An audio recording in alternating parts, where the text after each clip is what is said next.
What is going on, guys? How you all doing today? Rangovidsmango12 here, and we've got Ultimate Spider-Man issue 5. Now, at the end of the previous issue, we saw Uncle Ben's fate come into motion, pretty much. We saw it all happening, and it ended with Peter going back to his house and seeing his entire street filled with police cars and ambulances and stuff like that. So now this issue is going to be picking up right from where that issue ended. So let's jump into it. The issue picks up with Harry Osborn waking up out of bed, and it looks like that he's had a nightmare until we realise that his mother is screaming his name. He runs into the living room to see the entire house absolutely burning to pieces, and his mother is just lay there dying, melted into the floor, or at least I think she is. That is her hand, and she looks pretty dead. Now there's a giant monster in this building, and he has no idea what it is. Of course, we know what it is. Some of you guys that haven't read Ultimate Spider-Man may not know who it is, but yeah, basically they set the entire place on fire, killed Harry's mother. Harry runs outside and sees it flying off, and it looks absolutely brilliant. I mean, the art just in it, we're at the very beginning of the issue, and already the art is picking up brilliantly.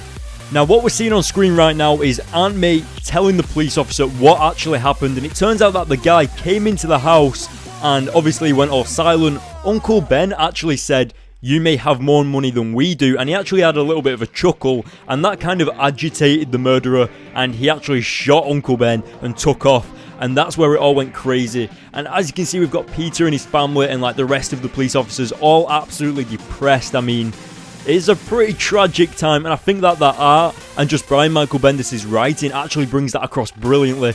This is why Ultimate Spider-Man is one of my favourite comic book series, especially because I don't know if you've noticed, but it took 4 or 5 issues for Uncle Ben to die. We got to know Uncle Ben, and that is why we feel like we've got a missing piece of ourselves right now, because he's just died and we got to know his character so well. But Peter is not taking his death so well. He actually figures out where this murderer is, and he takes off in his Spider-Man costume out for vengeance. And we got that awesome shot. The art was just amazing just back there on the other page where Peter was jumping into his Spider-Man suit. That was brilliant. But as you can see, Peter gets up on the wall into the abandoned warehouse, scares the guy to death, and I thought it was just how he says murderer. I mean, you can really feel the emotion in just that word. I don't know why.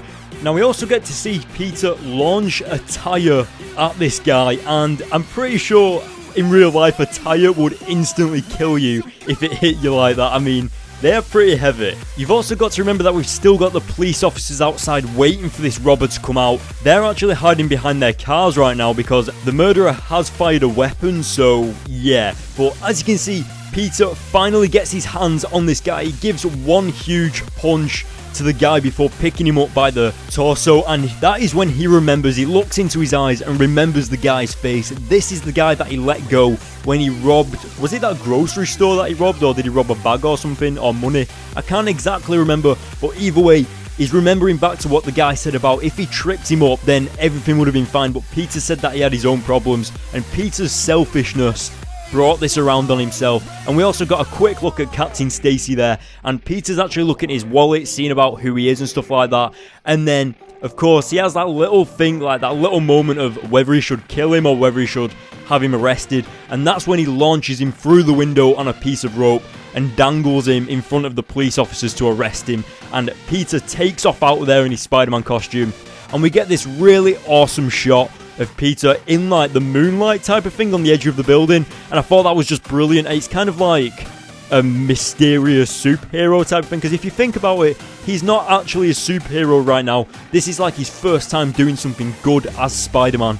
And also, I just want to point out that doesn't this guy look like an old Peter Parker, like right there? That was pretty weird. But we also got this shot of Peter standing up on the edge of a building with his mask off, realizing what his Uncle Ben actually meant about with great power comes great responsibility. And you can see how he understands that now, and how he feels so sorry for kind of disobeying Uncle Ben's like words and stuff like that. Now we get this awesome montage of Peter as Spider-Man saving all of these people from burning buildings, robberies, and just it looks awesome. The artwork again is brilliant. Spider-Man's huge eyes on his mask really make it shine through who Spider-Man is, and I thought, I don't know, it's just there's no words that I can say how awesome it looks. But that was like a little montage of Peter talking about how clear he sees life now and he knows his place in the world.